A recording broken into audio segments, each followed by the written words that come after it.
សូមស្វាគមន៍មកកាន់កម្មវិធីចម្លើយសម្រាប់ថ្ងៃនេះចែករំលែកនៅចំណេះដឹងសំខាន់ចម្លើយជាក់ស្ដែងចំពោះបញ្ហាជួបប្រទះក្នុងជីវិតរស់នៅប្រចាំថ្ងៃបទពិសោធន៍ពិតដែលនិយាយអំពីជីវិតរបស់យើងសពថ្ងៃការតស៊ូផ្ទាល់ខ្លួនបញ្ហាប្រឈមនៅក្នុងគ្រួសារព្រះជាម្ចាស់នៅតែធ្វើការក្នុងជីវិតប្រចាំថ្ងៃរបស់យើងផ្ដល់ក្តីសង្ឃឹមនិងទិសដៅ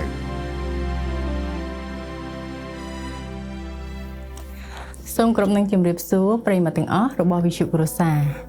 សូមស្វាគមន៍មកកាន់កម្មវិធីខ្លីមួយគឺជាកម្មវិធីចម្លើយសម្រាប់ថ្ងៃនេះកម្មវិធីចម្លើយសម្រាប់ថ្ងៃនេះគឺនឹងជួយជីវិតរបស់លោកអ្នកកាន់តែប្រសើរឡើង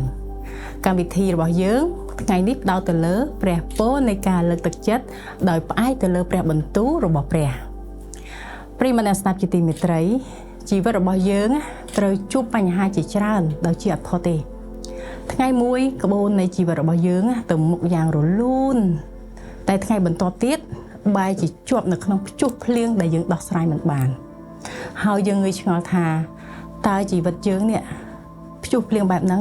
តើយើងឆ្លងផុតដោយរបៀបណានៅក្នុងគ្រាដ៏លំបាកបែបនេះយើងកាន់តែត្រូវការលើកទឹកចិត្តនិងចិត្តក្លាហានជាងពេលណាទាំងអស់ប៉ុន្តែសំណួរសួរថាតើយើងទទួលបានការលើកទឹកចិត្តនិងចិត្តក្លាហាននោះពីណាមកនៅក្នុងនាមយើងជាអ្នកជឿលើព្រះយើងអាចមើលឃើញក្នុងទស្សនវិជ្ជាមួយផ្សេងបើយើងបែរទៅរកព្រះបន្ទូលរបស់ព្រះត្បិតព្រះបន្ទូលរបស់ព្រះពេញដោយសេចក្តីសន្យាគំរូនិងបទបញ្ញត្តិដែលជួយឲ្យយើងឈររឹងមាំជាងពេលណាទាំងអស់យើងនឹងទទួលបានការលើកទឹកចិត្តពីអ្នកផ្សេងទៀតនៅក្នុងដំណើរផ្លូវនេះផងដែរការលើកទឹកចិត្តអាចជាប្រភពនៃការស្អាងចិត្តគ្នាទៅវិញទៅមកហើយការលើកទឹកចិត្តក៏ជាអំណោយទានដ៏មានអានុភាពបំផុតមួយដែលយើងអាចឲ្យនិងទទួលបានការលើកទឹកចិត្តមិនមែនត្រឹមតែអំពីការធ្វើឲ្យមនុស្សមានអារម្មណ៍ល្អប្រសើរប៉ុណ្ណោះនោះទេប៉ុន្តែក៏ធ្វើឲ្យគេឈរមាំនៅក្នុងព្រះអម្ចាស់ផងដែរនៅក្នុងព្រះគម្ពីរលោកសាវកពូលដែលជាអ្នកដើរតាមព្រះយេស៊ូវម្នាក់លោកបានរំលឹកយើងថាដូច្នេះចូលលើកទឹកចិត្តគ្នាហើយស្អាងចិត្តគ្នាទៅវិញទៅមកដោយដែលអ្នករាល់គ្នាកំពុងតែធ្វើនេះស្រាប់ការលើកទឹកចិត្តមិនមែនត្រឹមតែជារឿងល្អដែលគួរធ្វើប៉ុណ្ណោះនោះទេប៉ុន្តែវាគឺជាការត្រាស់ហៅមួយដ៏អស្ចារ្យប្រិយមិត្តអ្នកស្ដាប់ជាទីមេត្រីសូមគិតជាមួយគ្នាមនុស្សនៅជុំវិញខ្លួនយើងនៅក្នុងជីវិតរបស់យើងដែលគាត់បានលើកទឹកចិត្តគឺពួកគាត់ប្រហែលជាអាចជាមិត្តយើងឬក៏ជាអ្នកដែលអធិដ្ឋានឬក៏អាចជាគ្រូផ្ដល់ឱវាទណាម្នាក់ដែលបានផ្ដល់ប្រាជ្ញាដល់ជីវិតរបស់យើងឬអាចជាជនចម្លែកណាម្នាក់ដែលបានជួយលើកទឹកចិត្តអ្នកដោយក្តីសប្បុរសរបស់គេដូច្នេះការលើកទឹកចិត្តគឺអាចឆ្លងពីមនុស្សម្នាក់ទៅមនុស្សម្នាក់ទៀតនៅពេលដែលយើងលើកទឹកចិត្តនរណាម្នាក់យើងជួយគេឲ្យគេមើលឃើញអ្វីមួយមើលឃើញបញ្ហាលើសពីឧបសគ្គដែលគេកំពុងតែជួបហើយមួយវិញទៀតគឺយើងរំលឹកគេអំពីសេចក្តីស្មោះត្រង់របស់ព្រះការលើកទឹកចិត្តនិងចិត្តក្លាហានគឺជាការទុកចិត្តលើព្រះជាម្ចាស់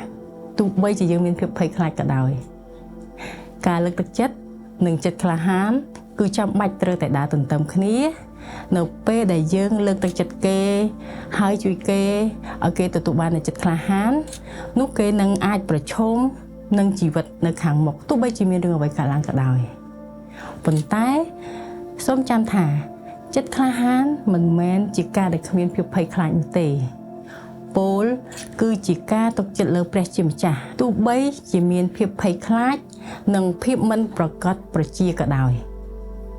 សាច់រឿងមួយអំពីលោកយូស្វេគឺជាឧទាហរណ៍ដ៏ល្អមួយអំពីចិត្តក្លាហានដោយបានឆ្លុះបញ្ចាំងនៅក្នុងព្រះគម្ពីរប្រិមិត្តដឹងអត់នៅក្នុងព្រះគម្ពីរបានចែងថាបន្ទាប់ពីលោកម៉ូសេបានទទួលមរណភាពព្រះបានត្រាស់ហៅលោកយូស្វេឲ្យដឹកនាំប្រជាជាតិអ៊ីស្រាអែលចូលទៅក្នុងទឹកដីសន្យាហើយព្រះបានសន្យាប្រទានដល់ពួកគេនេះមិនមែនជាកិច្ចការតូចតាចទេ ចាមិនមែនជាកិច្ចការតូចតាចទេគាត់ត្រូវកាន់តួនាទីរបស់អ្នកដឹកនាំព្រះគម្ពីរដ៏អស្ចារ្យបំផុតម្នាក់នៅក្នុងប្រវត្តិសាស្ត្រយើងត្រូវប្រឈមនឹងជាតិសាសន៍នានា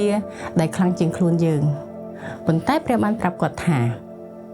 ចូលឲ្យមានកម្លាំងនិងចិត្តក្លាហានចុះកុំខ្លាចហើយក៏កុំស្រយុតចិត្តឡើយត្បិតព្រះយេហូវ៉ាទ្រង់ជាព្រះនៃអ្នកគង់នៅជាមួយអ្នកគ្រប់ទីកន្លែងដែលអ្នកទៅនេះពិតជាសេចក្តីសន្យាដ៏សែនអស្ចារ្យមែនទែនសម្រាប់យើងគ្រប់គ្នាសូមកត់សម្គាល់ថាព្រះអត់បានមានបន្ទូលមកកាន់យើងថាចូលព្យាយាមមានចិត្តក្លាហានឬចូលក្លាហាននៅពេលដែលអ្នកមានអារម្មណ៍ល្អចូលចិត្តកលៈទេសៈនោះទេប៉ុន្តែព្រះបានបង្គាប់លោកយូស្វេឲ្យមានកម្លាំងនិងចិត្តក្លាហាននោះមានន័យថាចិត្តក្លាហានគឺជាជំរើសមួយចាដែលយើងអាចជ្រើសរើសបានមិនមែនជាអារម្មណ៍នៃការឡើងចុះរបស់យើងនោះទេហេតុផលដែលលោកយូស្វេអាចមានចិត្តក្លាហានបាននោះមិនមែនព្រោះតែគាត់ជាមនុស្សម្នាក់ខ្លាំងនោះទេប៉ុន្តែនោះព្រោះតែព្រះជាម្ចាស់គង់នៅជាមួយគាត់ហើយគាត់បានទុកចិត្តលើព្រះអង្គម្ចាស់គ្រប់កលៈទេសៈទាំងអស់នេះគឺជាចំណុចគន្លឹះសម្រាប់យើងផងដែរចិត្តក្លាហានរបស់យើងមិនអាចបានមកពីសមត្ថភាពផ្ទាល់ខ្លួនរបស់យើងឡើយប៉ុន្តែវាបានមកពីព្រះវត្តមានរបស់ព្រះនិងសេចក្តីសន្យារបស់ទ្រង់កាលណាយើងចាំថាព្រះអង្គគង់នៅជាមួយយើងគឺយើងអាចបោះជំហានដោយជំនឿបានទោះបីជាយើងមានអារម្មណ៍ថាខ្លាចក៏ដោយដូច្នេះការលើកទឹកចិត្តខ្លួនឯងឲ្យជឿជាក់លើព្រះអង្គម្ចាស់នៅគ្រប់កលៈទេសៈទាំងអស់គឺសំខាន់ណាស់ពេលខ្លះគ្មានមនុស្សចាំជួយលើកទឹកចិត្តយើងឡើយក្នុងកលៈទេសៈដ៏លំបាកក្នុងកលៈទេសៈដែលយើងជួបព្យុះជួបភ្លៀងដូច្នេះយើងត្រូវតែយកគំរូតាមលំនាំក្នុងព្រះគម្ពីរដែលបានចែងថាចូលមានកម្លាំងហើយចិត្តក្លាហានឡើងចូលរងចាំព្រះយេហូវ៉ាទៅការនេះអាចចោទជាសំណួរថាតើយើងអាចធ្វើវាបានដោយរបៀបណាយើងពិតជាអាចធ្វើវាបានដោយយើងទុកចិត្តលើសេចក្តីសន្យារបស់ព្រះដោយយើងនឹកចាំពីព្រះបន្ទូលរបស់ទ្រង់ដោយប្រកាសអំពីសេចក្តីសន្យារបស់ទ្រង់មកលើជីវិតរបស់យើងដោយអធិដ្ឋានទាំងមានជំនឿជឿជាក់ 100% ចូលរងចាំព្រះអង្គម្ចាស់ចូលមានកម្លាំងហើយមានចិត្តក្លាហានឡើងចូលរងចាំព្រះយេហូវ៉ាទៅទោះបីមានពេលខ្លះប្រិយមិត្តអ្នកស្ដាប់ឬក៏រូបនាងខ្ញុំអាចមានអារម្មណ៍ទន់ខ្សោយក៏ដោយក៏ព្រះប្រទានឲ្យយើងនៅកម្លាំងដែលយើងត្រូវការដែរខ្ញុំសូមបញ្ជាក់ថាវាអាចត្រូវការពេលវេលាបន្តិចហើយក៏ដូចជាការបដិញ្ញាចិត្តក្នុងការអានព្រះបន្ទូលរបស់ព្រះការសិក្សាអំពីកិច្ចការដែលព្រះបានធ្វើ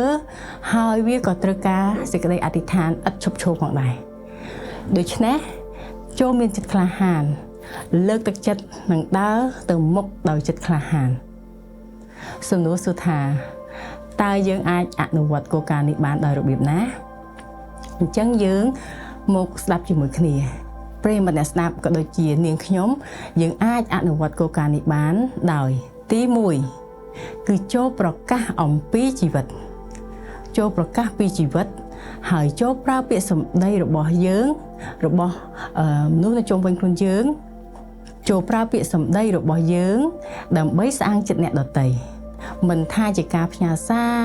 ការទូរស័ព្ទឬក៏ការអធិដ្ឋានទាំងនេះសុទ្ធតែនាំមកនូវការផ្លាស់ប្ដូរដ៏ធំបានទី2ចូលទុកចិត្តលើសេចក្តីសន្យារបស់ព្រះនៅពេលដែលអ្នកមានអារម្មណ៍ភ័យខ្លាចចូលរំលឹកខ្លួនឯងជានិច្ចថាព្រះបន្ទូលរបស់ព្រះមានព្រះបន្ទូលមកកាន់យើងគឺអស្ចារ្យណាស់សេចក្តីសន្យារបស់ព្រះអង្គគឺមិនប្រែប្រួលព្រះទ្រង់ស្មោះត្រង់ទី3គឺយើងត្រូវតែបោះជំហានដោយជំនឿនិងចិត្តក្លាហានមិនមែនជាការរងចាំ